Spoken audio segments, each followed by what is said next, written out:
Une manifestation dénonçant les mesures d'austérité se tiendra dans quelques heures à Jonquière, conjointement à plusieurs autres événements dans toute la province. Mon invité en est d'ailleurs le co-organisateur pour le mouvement d'éducation populaire et d'action communautaire régionale. Simon Tremblay, bonjour. Bonjour. Donc, quel message les participants souhaitent faire passer lors de cette manifestation?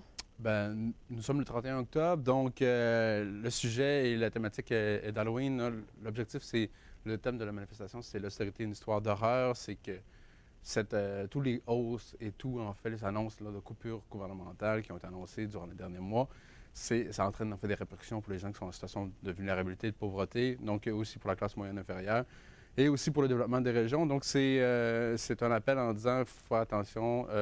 Il faut regarder aussi, pas seulement dans la colonne des dépenses, mais aussi la colonne des revenus, où il y a de l'argent. Parce que le Québec, en fait, c'est une province qui a de l'argent. C'est juste que la distribution de la richesse est très mal faite. Et est-ce que vous pouvez résumer un peu les mesures d'austérité du gouvernement? Bien, il y en a plusieurs. Il y a eu des annonces, en fait, là, de compression en aide sociale, donc aussi toutes des mesures en employabilité qui ont été coupées récemment.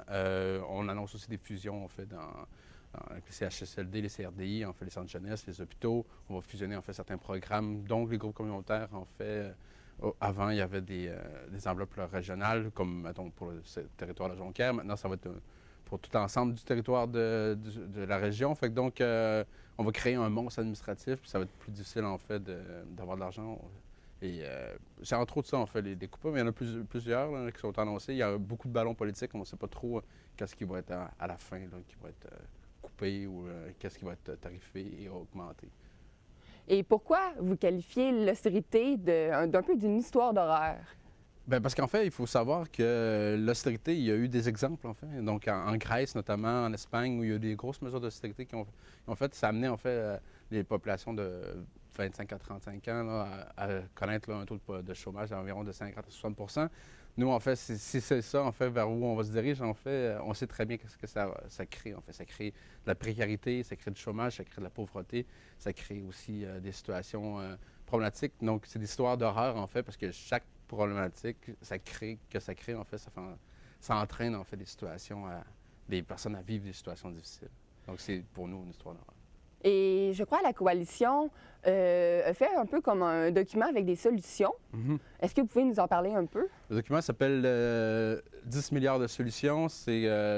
On dit que, comme je disais tout à l'heure, en fait, il y a de l'argent à aller récupérer, ne serait-ce qu'en imposant de façon progressive les particuliers. Au Québec, il y a juste 3 paliers d'imposition qui font en sorte que c'est totalement inégalitaire. Donc, l'objectif, c'est d'augmenter les taux d'imposition pour en rajouter une dizaine pour faire en sorte que 80 % des gens en payent moins, mais qu'on aille chercher en fait l'argent où aller, donc dans les poches de ceux les plus nantis de notre société, qui doivent contribuer davantage. Parfait. Et est-ce que vous avez justement un exemple concret pour nous de ces solutions? Ben, il y a ça. Il y a aussi, on peut aussi, chez les banques, en fait, donc okay. Il y a aussi à imposer ces banques-là et les grandes entreprises qui payent en fait 30 % des entreprises au Québec ne payent pas d'impôts aujourd'hui. Donc, l'objectif, c'est que c'est pas juste les particuliers à payer en fait de l'impôt, mais il faut équilibrer l'assiette fiscale. Donc, les entreprises, les banques, les mieux nantis, et donc tout le monde en fait paye de façon progressive. C'est là, en fait, selon nous, que c'est la façon la plus équitable parce qu'un dollar de ma poche, ça ne vaut pas la même chose, en fait, qu'une personne qui gagne 300 000 par année. Donc, si on augmente les tarifs, pour nous, en fait, c'est régressif, c'est discriminatoire parce que ce dollar-là ne vaut pas la même chose pour tout le monde.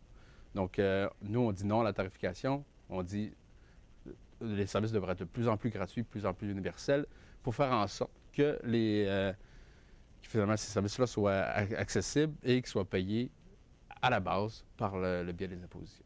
Parfait. En revenant sur les ballons politiques un peu, est-ce que vous croyez que le gouvernement va tenir son engagement? Je crois que c'était c'est ça justement, de ne pas privatiser les services sociaux. Bien, il y a eu des ballons qui ont eu cette semaine, là, notamment qu'on voulait privatiser dans le domaine de l'éducation puis dans le domaine, en fait, des services en santé. Le gouvernement Couillard, en fait, son ministre des Finances, c'est lui qui a fait ce ballon-là. Et après, il semble se rétracter.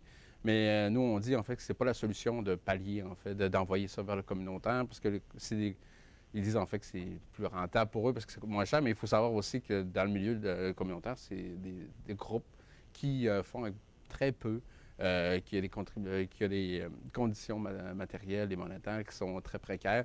Donc, la solution, c'est pas d'envoyer ça dans des milieux, en fait, où il n'y a pas de conditions matérielles ou conditions financières.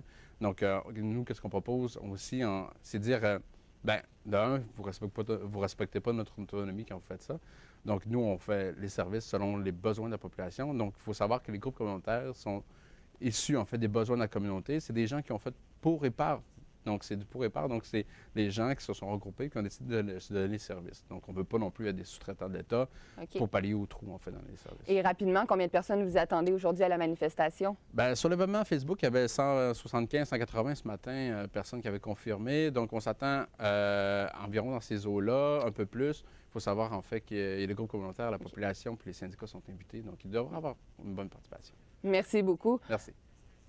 Alors, c'était le co-organisateur de la manifestation contre les mesures d'austérité, Simon Tremblay. Elle va avoir lieu à 11 h aujourd'hui au pavillon à l'édifice Marguerite Bellé à Jonquière. Alors, merci beaucoup, Simon. À la prochaine.